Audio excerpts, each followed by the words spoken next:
छाया परी की कहानी। बहुत समय पहले की बात है। परियों की दुनिया बहुत खूबसूरत थी। उसमें छा नाम की एक परी भी थी। छाया और उसके सभी दोस्त एक दिन एक साथ पृथ्वी पर जाते हैं। वहाँ छाया पृथ्वी लोक की लड़कियों को स्मोकिंग पूल में मस्ती और पार्टी करते हुए देखती थी। ये देखकर सभी परियां बहुत खुश होती। वह माऊ सभी लड़कियों के पास जाती है और कहती है, इसमें हम मस्ती भी करनी है और पार्टी भी करनी है। लड़कियों ने ये कहकर मना कर दिया कि यह स्मोकिंग पूल हमारे लिए बहुत छोटा होता जा रहा है। आप सब इसका मज़ा कैसे ले सकते हैं।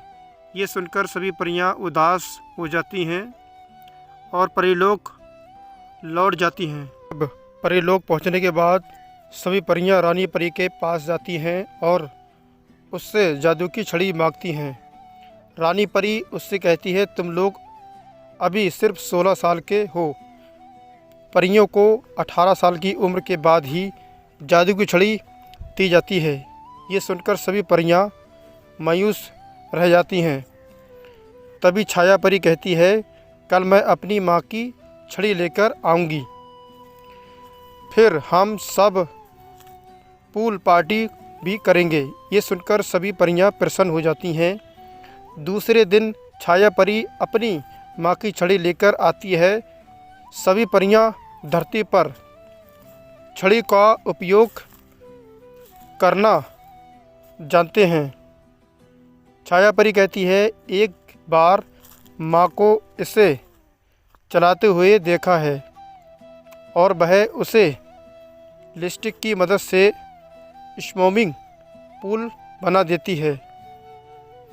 इससे सभी परियां मस्ती करती हैं।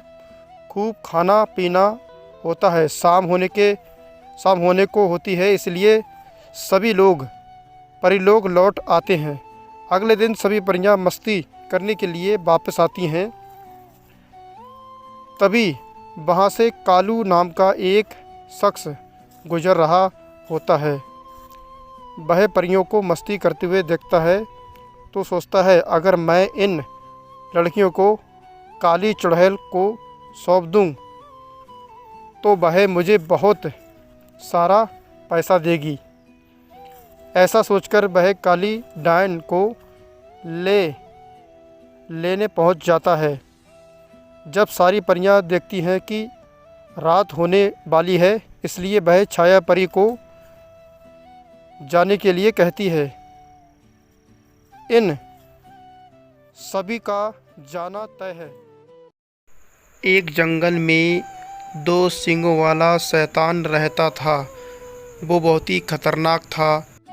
ये जंगल मेरा है। अगर इस जंगल में कोई आया तो मैं उसे जिंदा नहीं ढूंढूंगा। इस जंगल में किसी को प्रवेश नहीं करने दूंगा। इस जंगल पे सिर्फ मेरा अधिकार है। इस जंगल की तरफ अगर किसी ने देखा तो मैं उसकी आंखें निकाल लूंगा। फिर शैतान वहाँ से गायब हो जाता है। अगले दिन एक लकड़हारा उसी जंगल में लकड़ी काटने के लिए आता है और वो लकड़ी काटकर अपना परिवार चला रहा था। तभी उस जंगल में आता है लकड़ी काटने के लिए। लकड़हारा जंगल में लकड़ी काट रहा था। तभी अचानक वही 2 सींग वाला शैतान उसके सामने आ जाता है। लकड़हारा आदम जाओ, तू मेरे जंगल में लकड़ी काट रहा है। तुझे पता है इस जंगल में किसी को आने नहीं देता और तू इस जंगल में लकड़ी काट रहा है। अगर अपनी सलामती चाहता है तो यहाँ से चला जा, वरना तुझे मार डालूंगा।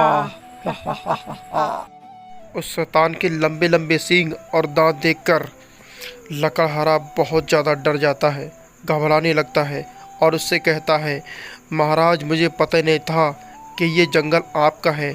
आज के बाद मैं इस जंगल में कभी नहीं आऊँगा। मुझे छोड़ दो। अगर मैं आ जाऊं दोबारा तो तुम मुझे मार डालना। मैं ज़िंदगी भर इस जंगल में कभी कदम नहीं रखूंगा। मुझे जाने दो, मुझे जाने दो, मुझे क्षमा कर दो, मुझे जाने दो। आज के बाद इस जंगल में लकड़ी नहीं काटूंगा, मुझे जाने दो। फिर वो शैतान लकड़हारा से कहता है, रोना मत, ये लकड़ी अपनी उठा और ले जा। आज के बाद इस जंगल में आना मत। शैतान वहाँ से गायब हो जाता है। फिर लकड़हारा अपना गट्ठा उठाकर लकड़ी का अपने घर चला जाता है और बहुत ही खुश होता है।